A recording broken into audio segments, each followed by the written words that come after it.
प्रोदुर्भूतमहालिङ्गस्तुतिः ब्रह्मविष्णु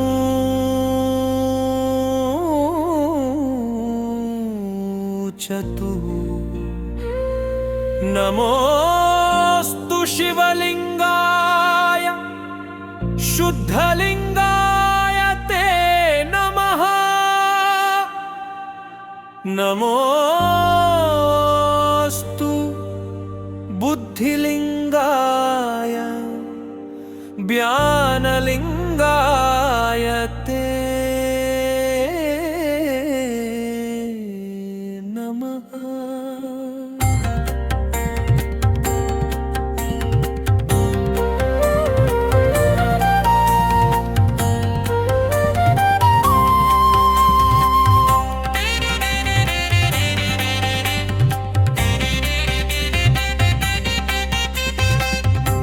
नमो हे ज्ञानलिङ्गाय ज्योतिर्लिङ्गाय ते नमः नमोऽस्तु ब्रह्मलिङ्गाय व्यक्तिलिङ्गाय ते नमः नमोऽस्तु सत्त्वलिङ्गाय रजोलिङ्गाय ते नमः नमः त्रिबुद्धिलिङ्गाय तमोलिङ्गाय ते नमः नमो प्रधानलिङ्गाय मायालिङ्गाय ते नमः नमस्ते गुणलिङ्गाय नमः सगुणलिङ्गिने नमश्चैतन्यलिङ्गाय महालिङ्गाय ते नमः नमोऽस्तु चित्रलिङ्गाय बुद्धिलिङ्गाय ते नमः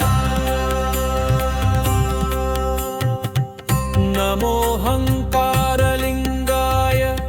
नमो इकारलिङ्गिने नमस्तामसलिङ्गाय शब्दलिङ्गाय ते नमः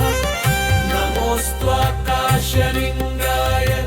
शब्दलिङ्गाय ते नमः नमोऽस्तु वायुलिङ्गाय दीप्तिलिङ्गाय ते नमः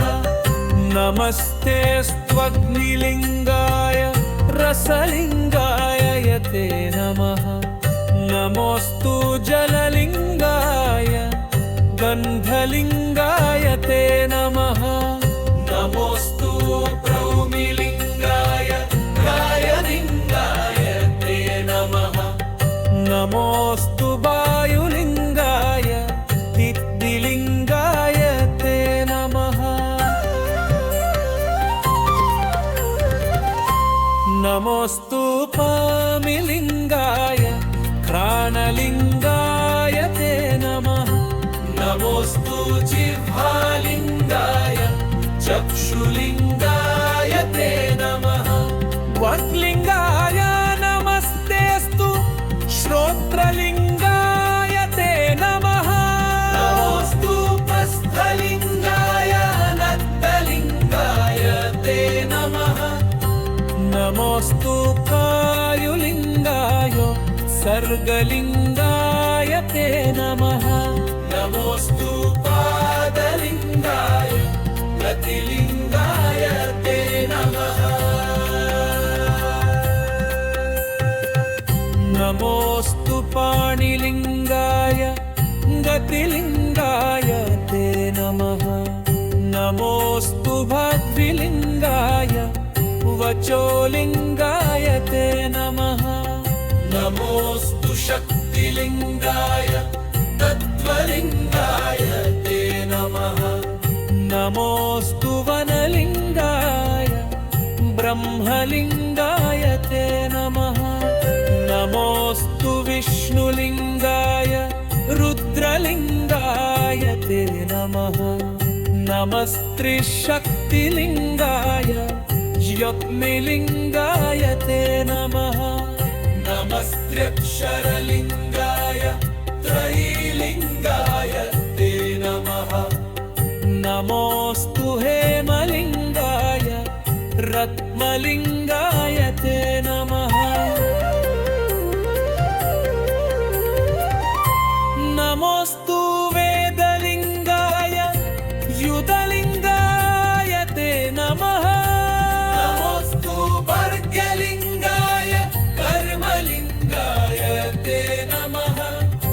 नमो लोहकलिङ्गाय शिलालिङ्गाय ते नमः नमोऽस्तु सुप्रलिङ्गाय धनलिङ्गाय ते नमः नमोऽस्तु योगलिङ्गाय पक्षिलिङ्गाय ते नमः नमोऽस्तु बर्भलिङ्गाय युद्धलिङ्गाय ते नमः नमोऽस्तु वरदलिङ्गाय युधलिङ्गाय ते नमः नमोऽस्तु वरदलिङ्गाय धर्मलिङ्गाय ते नमः नमो लोहकलिङ्गाय शिलालिङ्गाय ते नमः नमोऽस्तु सुप्रलिङ्गाय शक्तिलिङ्गाय ते नमः सुविद्याधरलिङ्गाय नमो देवर्षिलिङ्गिने नमो ब्रह्मर्षिलिङ्गाय नमो राजर्षिलिङ्गिने नमोऽस्तु योगलिङ्गाय पक्षिलिङ्गाय ते नमः